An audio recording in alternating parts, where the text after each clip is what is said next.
going on, guys? Vegas here, and today the 49ers lost, like straight up lost to the Minnesota Vikings, and we're gonna do something a bit different.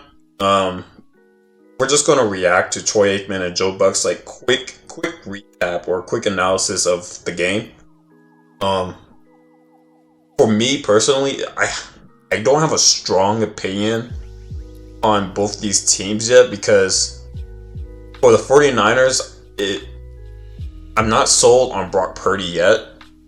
And if the system, like people keep saying he's like a system QB and that Kyle Shanahan and the 49ers like have made it so that his life is just basically easy for him. And I think that's kind of true because if you put Brock Purdy in a situation where he has to just do a simple drop back and he's not able to hit his first read, then he has to scramble and then he gets out of sync, out of rhythm, and he throws a pick. And if everything goes smoothly for him, you see him get those chunk plays, and he's very good at anticipating where his receivers are going to be. And that I think comes down to coaching, comes down to practice, and him having connection with his receivers. And it's also tough on defenses because they have to respect all the players that they have. Like they have to respect George Kittle, they have to respect Brandon Ayuk, they have to respect Christian McCaffrey. Like there's just so many even George Kittle. There's just so many players on this 49ers team that they have to respect. And if Brock Purdy is able to if one's away, he can just go to the next one. If there one's blocked, they have to go to the next one, or you can just hand it off to Christian McCaffrey. Like the system around Brock Purdy is very in his favor, and I feel like if I'm not saying this should happen or is going to happen, but if someone gets injured on this 49ers team, if they start suffering injuries, I honestly don't think Brock Purdy will be able to do anything, and that's for any QB, but I feel like it will be worse for him situation. So we're just going to react to this quick analysis just to get their takes on it. And Minnesota gets the victory. Time to go to the booth now. Welcome in Joe Buck, Hall of Famer Troy Aikman. And Troy, I asked you a question before this game started about how a victory for Minnesota could really change the entire trajectory of their season. But the way they got it, right? Cousins is great. The O-line doesn't give up a sack. The defense comes up with massive turnovers late. Am I nuts to say that in a bad back of the NFC that you got to take a hard look at Minnesota now and change how you see them? I have to say, this was very surprising for the Vikings defense to play like this. They kept the 49ers to just 17 points when the 49ers have been scoring 30 points almost every single week. And the Vikings is not really known for their amazing defense. So the fact that they held them to this many, the 49ers just 17 points and also getting multiple interceptions on Brock Purdy is pretty good for them because the Vikings don't have any significant victories under their belt. So them getting this win is huge. Well, I think you got to look at them a little bit differently. There's no question. I mean, the way their year began wasn't very good. We know they dug themselves a big hole. They've now won 3 out of 4. Coming into this game, not a lot of people were looking at the Minnesota Vikings. This is something they can definitely build on. The key for them now is, will they be able to do that? Understood. And listen, I'm with you. The victories they had coming in were against Chicago and Carolina, so there wasn't a whole lot to lean into. Wait, hold on. Season outlook, ESPN analytics, 49% to make the playoffs. That's crazy. They started the season I think the Vikings are just 3-4, and they still have a 50% chance to making the playoffs.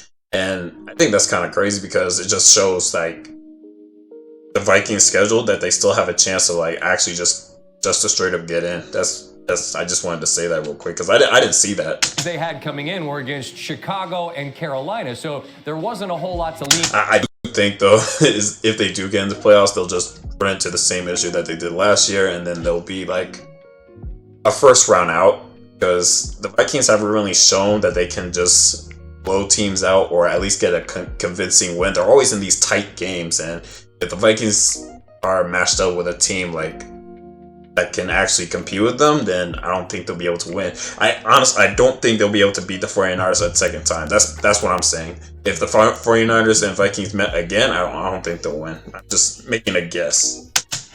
Into a game like this, given what their schedule is, and you look at Minnesota, I think perhaps differently. And Joe, as for San Francisco, I don't think we look at them differently, do we? We know they're really good, but now they've lost a couple in a row. And then, Philadelphia keeps winning, and you just don't want to put yourself in a spot where all of a sudden you're behind somebody in the NFC. How do these last couple of games frame how you see them? Well, I think they really missed Debo tonight. It sounds like excuses, but those are big pieces to the puzzle. So I don't look at them that differently. I think we all need to be reminded that it's a small sample size of work for Brock Purdy. It's not going to be perfect. He got off to that 10-0 start. Now he's 10-2 in the regular season. He's lost back-to-back games. But, he let a couple of balls get away from him tonight. I think generally he played pretty well enough to win. They didn't win, and they're on the road. And now... Yeah, I mean, I was watching that game. Brock Purdy didn't do terrible besides the interceptions. And for those interceptions, it was basically him trying to anticipate where his receiver's trying to go. And he either misread like where the receiver is at, or he just tried to do too much. And yeah, it was at crunch time. He was trying to get a good play, and then he just got picked off. But we have to see more from Brock Purdy. We need more games under his belt for us to get like a good assessment if he's actually like up there, because people were talking about Brock Purdy MVP this season. I'm like, we need to see more before we start saying that. We'll see where they go from here, but I still think they're elite. They're a tough team to play against, and we heard Kirk Cousins talk about it after the game. No sacks. He felt their rush all night, and it took a pretty darn good effort all the way around for the Vikings. This was huge for the Vikings as well, because they were able to, again, no sacks, good defense. Like, everything that the Vikings were not known for actually, like, came up into this game. Like, they had a good O-line. They were able to provide Kirk Cousins protection. They were able to hold the 49ers offense, and Kirk Cousins was playing well. And so if Vikings can be consistent like that, then they'll be a dangerous team. But the problem is, I don't think they'll be consistent. Win here at home. Without a doubt, and that defense turns over Purdy a couple of times in a row, and they leave here, have to be feeling pretty good about things. Joe, Troy, look forward to seeing you in Detroit next week, day before Halloween. They've been waiting a long time for a team like this, and a visit from Monday Night Football should be awesome. Is that the end of the video? Yeah. The end of the video? Oh, wow. So it shows the Vikings started the season 0-3. 0-3, and they are now 3-4, and they have a 50% chance of making it to the playoffs. And I always thought this Vikings team was, like, the Vikings are that team that are going to be in that talk of in the playoffs. It's just a matter of the Vikings not shooting themselves in the foot, and not making costly mistakes, and not Kirk Cousins just throwing interceptions for no reason, for them to actually be like a really, really good team. So, look at these stats. Like, they're in the weeks 4 through 7, they were holding teams to just barely 17 points, and yeah, if the Vikings can get a good defense and get a good O-line for Kirk Cousins to play around, then they'll actually be a dangerous team. But we have to see more from this Vikings team before we start saying anything. Monday night. But, yeah, that's pretty much it for this video, guys. I just want to get like a quick video just to get like a recap on this game, because I'm still trying to get a feel for these two teams, and the Vikings are just so coin flippy that it's hard to for me to have an opinion on them yet. But yeah, let me know what you guys think in the comments below. Do you think the Vikings are a really good team, and I'm just misreading them, or are the 49ers, is Brock Purdy is he going to bounce back? Are the 49ers is just a one-off issue? Yeah, let me know in the comments below, and I'll talk to you later. Peace.